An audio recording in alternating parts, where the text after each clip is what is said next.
Halo pemirsa setia Nalar TV, welcome back to Tiki Taka bersama dengan saya Reza Pradita dan juga Bung Tommy Welly. Apa kabar Bung Toel? Kabar baik, sehat, Reza. Ya, kabar selalu baik, tetapi ada yang sedang tidak baik-baik saja. Sekarang Timnas U23 sedang tidak baik-baik saja karena memang sekarang ada isu yang berkembang di mana banyak klub yang kemudian tidak melepas pemain ke level Timnas. Mungkin bisa dijelaskan dulu sedikit Bung Toel, sebenarnya apa yang terjadi, kenapa kemudian setelah ada pemanggilan yang dilakukan oleh Sinteyong ke Timnas U23, ternyata banyak klub yang kemudian tidak melepas pemainnya?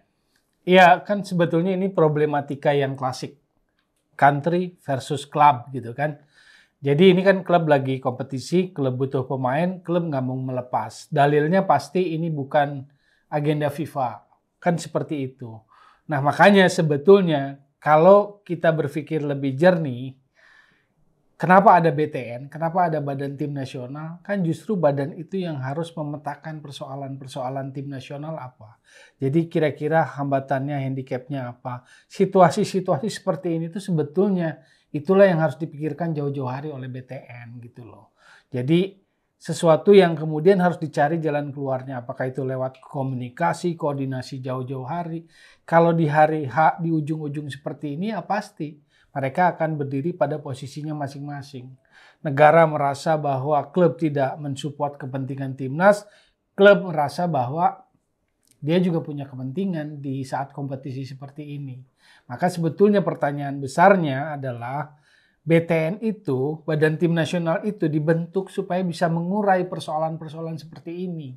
Jangan di ujungnya hanya manggil, lalu klub nolak, tidak melepaskan pemainnya, muncullah keributan. Yang kemudian polemik ini ada di ujung hari. Di ujung hari itu di ujung menjelang Kompetisinya? Iya. Ya karena memang ini semuanya seperti mendadak ya Bung Toel. Karena nama pemain kalau kita lihat baru kemudian dipublish sekitar hamin seminggu. Itu pun banyak revisi kan? Itu pun banyak revisi. Sempat kemudian dinaikkan, bahkan ada nama Ivar Jenner juga Rafael Struijk yang hampir tidak mungkin memang akan dipanggil karena sedang berkompetisi di Eredivisie dan juga Eerste Divisie ya. Kemudian setelah itu sehari berikutnya kembali muncul nama-namanya, kemudian ada penolakan. Nah, ini memang kalau Bung Toel sendiri melihat memang ada ketidaksiapan dari tim nasional, dari badan tim nasional, karena memang sebenarnya masalah ini sebenarnya bisa diantisipasi ya kalau misalnya diadakan komunikasi dari jauh-jauh hari sebenarnya.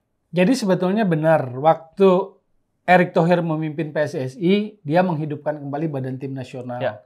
Fungsi badan ini kan memikirkan persoalan-persoalan tim nasional tuh, termasuk salah satunya mengurai persoalan country versus club ini kan. Nah itu harusnya dibikin sejak lama dipikirkan. Cuma yang saya lihat BTN kan hanya Sumarji aja isinya. Gitu loh. Dari kemarin-kemarin yang saya lihat BTN isinya Sumarji. Lalu sebetulnya ada optimisme yang cukup besar. Misalnya bulan Juni cek aja lah jejak digital. Ketua Umum Erick Thohir itu bilang dia akan turun langsung menangani persoalan ini. Kalau ada klub yang menolak dia akan bertindak langsung gitu loh. Jadi akan turun langsung. Akan menyatakan itu adalah mandatori, bahkan mengatakan bahwa Erick Thohir itu ada kerjasama, ada kesepakatan PSSI, Liga dan juga BTN, Timnas itu tanda tangan komitmen pelatih-pelatih untuk mendukung Timnas. Nah sekarang kemana ini? Karena pernyataan itu belum jauh loh bulan Juli kick off Liga 1 ada persoalan ini. Yang saya lihat adalah Erick Thohir mengubah target AFF jadi tidak ada target kan? Ya. Tadinya ada target tentunya. Lalu kemudian mau turun tangan langsung sampai per hari ini saya nggak lihat turun tangan langsung tuh. Yang saya kelihatan Sumarji aja yang di depan tuh. Ya tapi ini ada hal yang juga kemudian abu-abu ya Bung Toel. Bagaimana kalau kita lihat Erick Thohir kan bilang tidak ada kemudian target khusus untuk AFF Under-23. Tapi di sisi lain kalau kita lihat nama pemain yang dipanggil oleh Sinteyong, ini kan nama-nama terbaik. Artinya memang kalau tidak ada target, kenapa nama-nama inti yang dipanggil? Tetapi kalau sudah nama-nama inti yang dipanggil, kenapa tidak targetnya juara? Jadi memang ada banyak hal yang kemudian menimbulkan pertanyaan di publik. Abu-abu, rancu menimbulkan pertanyaan, benar. Contoh, apalagi ditambah dengan pernyataan Sinteyong. Kalau perlu ini AFF U23 nggak perlu ada. Ada lagi. Itu kan offside lah menurut saya sih. Pernyataan seorang pelatih kepala tim nasional Indonesia ngomongin turnamen AFF udah offside, overlapping lah gitu. Kalaupun mau ngomong harusnya di dalam rapat internal dia. Di BTN misalnya rapat internal. Menurut saya ini nggak penting event, jadi kita nggak perlu ikut. Itu menurut saya bagus kalau ngomong begitu. Tapi ketika dia bersepakat bahwa 23 harus ikut AFF, lalu ikut kualifikasi AFC 23 jabat tangan dengan BTN dengan target sekian-sekian, lalu tiba-tiba di penghujung hari seperti ini mengatakan bahwa sebetulnya nggak perlu ada ini, nggak bagus buat sepak bola. Buat saya sih ini malah menimbulkan kebingungan buat publik gitu loh. Jadi inilah hal-hal yang menurut saya sih nggak benar, karena harus dimulai dari organisasinya. Beresin apa-apa tuh dari organisasinya. Organisasinya benar, cara berpikirnya benar, BTN-nya benar, komunikasikan ke klub. Ya. Jadi menurut saya sih solusinya, katakanlah ada situasi seperti ini. Kan kalau teknis kita bisa bilang talent pool-nya harusnya lebar dong. Benar. Apalagi sudah under 23 harusnya sudah lebih banyak ya. Karena under 23 itu kan irisannya dengan senior. Ya. Maka banyak yang dipakai di klub kan begitu. Jadi menurut saya talent pool-nya yang nggak dipikirin. Jadi begitu masuki ke pengurusan baru, keputusan-keputusan strategisnya nggak ada. Karena Pak Sumarji kalau kita lihat dia ketua BTN, dia juga manajer timnas gitu loh. Jadi nggak sempat memikirkan program BTN ini apa. Memetakan memetakan banyak persoalan tim nasional itu apa, termasuk persoalan country versus club ini. Dan kali ini ternyata kejadian meledak gitu loh. Ya, dan lalu akhirnya menuding-nuding pelatih asing. Ini yang menarik Bung Toel. Cuma cari makan katanya. Cari makan sama profesionalisme itu nilai rasa kata yang berbeda tuh. Ya. Jadi memang harsh, keras tuh cari makan gitu loh. Ya, dan memang seperti yang tadi kata Bung Toel ya, bagaimana Sumarji tugasnya banyak sekali, tampaknya memang jadi sedikit terbebani, dan akhirnya ketika muncul ke media ya keluar kata-kata itu, bagaimana klub yang memang menolak kan Persija, PSM, Persib kebetulan memang dilatih oleh pelatih asing. Akhirnya keluar kata-kata jangan sampai timnas kita dihalangi oleh orang yang cari makan di Indonesia. Dan ini juga sudah kemudian di-replay ya, direspons oleh Thomas Doll, di mana Thomas Doll juga akhirnya terkonfront. Akhirnya dia sempat keluar omongan, memang saya tidak kenal Sumarji dan Sumarji tidak mengetahui tentang sepak bola. Dan ini memang hal-hal yang udah sangat disayangkan sama Bung Toel, karena harusnya memang tidak ada country versus club, harusnya country dan klub ini kan bersinergi.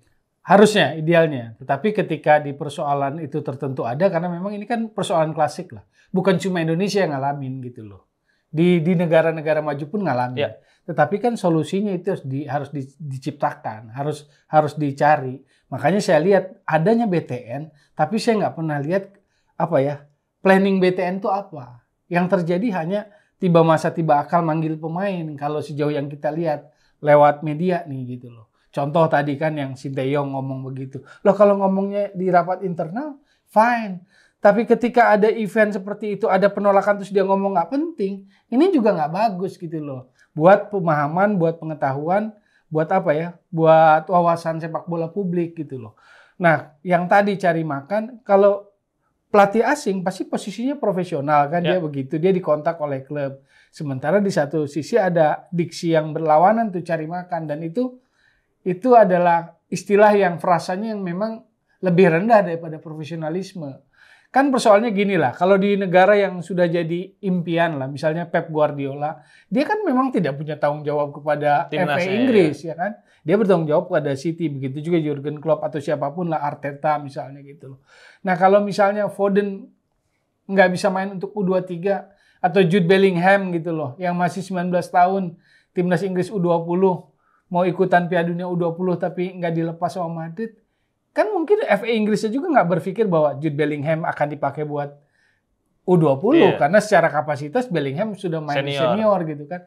Maka menurut saya itu tadi sebetulnya ini memperlihatkan bahwa BTN tidak berpikir jauh-jauh hari, tidak memiliki planning yang besar, dan tidak punya talent pool pemain yang cukup besar. Nah ini yang jadi pertanyaan, Bung Toel. Apakah memang PSSI punya database soal pemain muda? Database harus punya dong. Paling tidak dari Liga 1, Liga 2 dia harus punya. Paling tidak ya. Karena sebenarnya ada kasus keseluruhan kan persoalan lain. Ya, karena sebenarnya ada kasus pada 2019 ketika kita juara di AFF Under 23 ya. Saat itu sebelum persiapan, ternyata PSSI saat itu hanya punya database pemain U23 di Liga 1.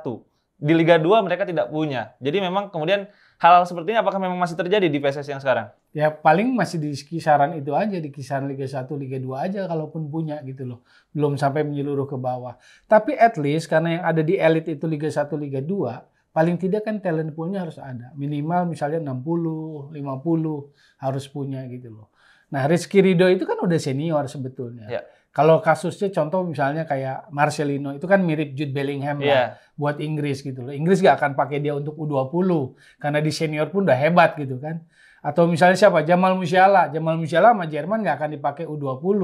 Dia akan dipakai langsung senior karena kapasitasnya udah senior gitu loh. Artinya kuncinya di talent pool gitu loh. Di talent pool.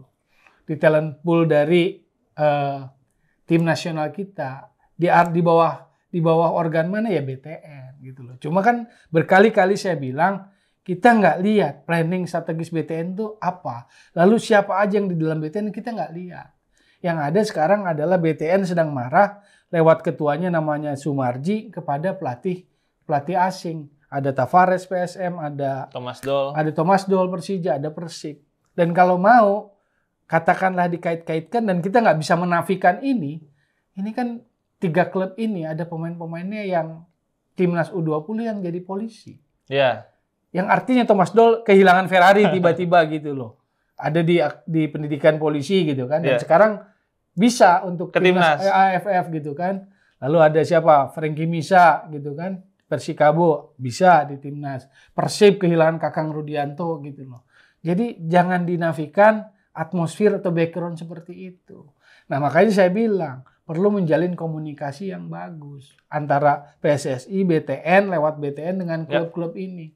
Gitu loh. Kalau regulasi sendiri bagaimana Bung Toel? Kan memang di tahun ini Liga 1 memang katanya bukan katanya sih, memang sudah terjadi di Persita, kalau ada setidaknya 2 pemain yang dipanggil timnas U23, mereka dipersilahkan untuk kemudian tidak memainkan pemain U23 berdasarkan dengan regulasi yang ada ya, bermain minimal sejak awal 45 menit. Apakah dengan dispensasi ini sudah cukup? Karena sebenarnya kalau kita lihat Persija tidak butuh-butuh amat ya dispensasi seperti ini. Karena kalaupun pemain mereka dipanggil, mereka memainkan pemain U23 bukan karena regulasi, tapi karena memang kebutuhan di lapangan ternyata. Ya, kalau regulasi Liga 1 memang mendorong ada pemain U23, U21 ya. U23 kalau nggak salah, bukan U21. U23. Untuk dimainkan gitu kan. Contohnya Persib, berarti representasi regulasi itu kan Beckham ya, di Persib.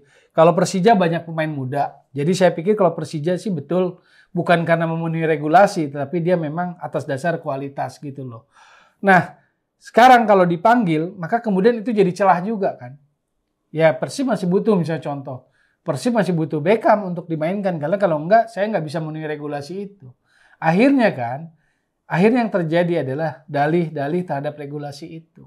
Nah makanya saya bilang ini atmosfernya nggak terlalu bagus. Lalu kita menuntut misalnya, bukan menuntut. Karena ketua umum sendiri yang bilang dia akan turun langsung, bahwa memenuhi panggilan timnas itu mandatori gitu kan. Lalu ada komitmen antar pelatih, ada tanda tangan gitu kan, komitmen. Nah ini mana gitu loh. Pernyataan-pernyataan itu kan kita butuh bukti konkretnya. Mana gitu loh. Dan sampai sekarang kita nggak ngelihat itu. Nggak ngelihat konkretnya dari pernyataan ketua umum itu. Yang terjadi adalah lewat ketua BTN, PSSI ada situasi yang bersih tegang lah dengan klub. Ya, dan pada akhirnya ini sudah terjadi ya, PSM tidak melepas Zaki Ashraf, sejauh ini Persija tidak melepas Rizky Ridho, PSIS bahkan kabarnya Adi Satrio dan Dewa ini katanya cedera, padahal sudah bergabung dengan training center gitu ya. Jadi memang ini sudah terjadi Bung Toel dan kemudian tidak banyak pilihan. Tetapi kalau kita lihat AFF Under-23-nya sendiri, bakal sejauh apa kira-kira Indonesia akan melaju? Saya pikir peluangnya tetap ada dan jangan nggak ada target. Menurut saya sih kalau level Asia Tenggara nggak berani target ya percuma lah. Jadi berani aja target. Makanya kuncinya sebetulnya talent pool. Dengan materi yang ada bagaimana bisa mengolah itu gitu loh. Jadi menurut saya sih peluang tetap ada. Lawan Malaysia kan, satunya lagi lawan Timor Leste. Menurut saya sih kuncinya lawan Malaysia. Ya kalau bisa lewatin itu kan semifinal ketemu lah. Paling Vietnam lagi tuh di semifinal. Jadi ya berani aja. Cuman memang ada persoalan ini kan gitu. Menurut saya sih kurang bagus lah situasinya. Karena ujung-ujungnya sebetulnya dari kepalanya lah. Organisasinya harus benar. Coba kalau solusinya ada, pemetaan atau belanja masalahnya sudah diterapkan jauh hari oleh BTN, menurut saya sih ini sudah pasti bisa ketemu solusinya. Gitu. Ya, jadi terlepas memang ada banyak persoalan ya di timnas U23, kita harapkan juga para pemain tetap bisa tampil dengan lepas nanti di AFF Under-23, karena sekali lagi memang ini bukan agenda FIFA, tapi ini menjadi persiapan juga ya untuk nanti kualifikasi AFC Under-23 yang memang puncaknya adalah tampil di AFC Under-23, syukur-syukur bisa lolos ke Olimpiade. Dan memang lagi-lagi lolos kualifikasi dulu dong. Lolos kualifikasi dulu. September dulu ya, lawan siapa? Taiwan sama Turkmenistan. Ya, benar. Lolos itu putaran final Piala Asia 23 kan? Nah, baru kita bicara di situ. Ya, jadi memang kita tunggu saja bagaimana penampilan dari Indonesia nanti pada tanggal 18 Agustus, 18 Agustus ya. Main lawan 18 Malaysia. Agustus di laga perdana menghadapi Malaysia. Semoga kita bisa mendapatkan hasil yang maksimal. Terima kasih Bung Toel untuk komentarnya. Sama-sama, Risa. Terima kasih juga untuk para pemirsa Nalar TV yang sudah setia menyaksikan Tiki Taka. Silahkan ramaikan kolom komentar. Kalau Anda punya pandangan lain, silahkan asalkan argumennya bisa kemudian dipertanggungjawabkan. Saya Reza Pradita, Bung Toel, pamit undur diri. Sampai jumpa di episode berikutnya.